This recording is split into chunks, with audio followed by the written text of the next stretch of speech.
Ano po ba ang kaibahan at pagkakatulad ng blessed salt o asin na nabasbasan ng isang pare at exorcism salt o asin na ginagamit pantaboy ng mga masasamang espiritu? Ang asin, gabutin man sa ating paningin, sa lumang tipan pa lamang ay ginagamit na ito ng mga lingkod ng Diyos sa tuwing sila ay magsasagawa ng pag-alay at pagsamba sa Diyos. Leviticus chapter 2 verse 13.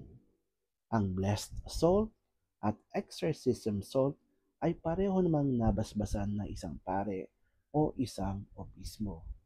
Pareho naman silang ginagamit pang spiritual protection, pareho rin silang ginagamit pang spiritual cleansing. Maaari mo rin silang magamit at ikalat sa paligid ng iyong kabahayan upang magkaroon ng spiritual barrier panlaban sa mga masasamang elemento o espiritu.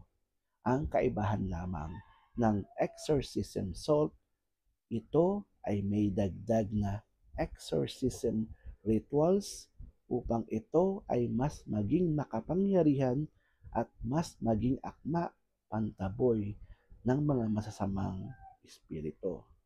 Tandaan mo ang bilin ng ating Panginoong Hesukristo sa atin sa Mateo chapter 5 verse 13, tayong mga mananampalataya kinakailangang maging isang tulad sa asin.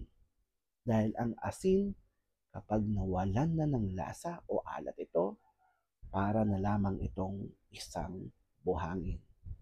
Tayong mga Kristiyanong Katoliko, tayong mga mananampalataya, kung mawawalan tayo ng paniniwala at pananampalataya sa ating Diyos o manghina man lamang ito, wala na tayong pinag-iba sa asin na walang lasa.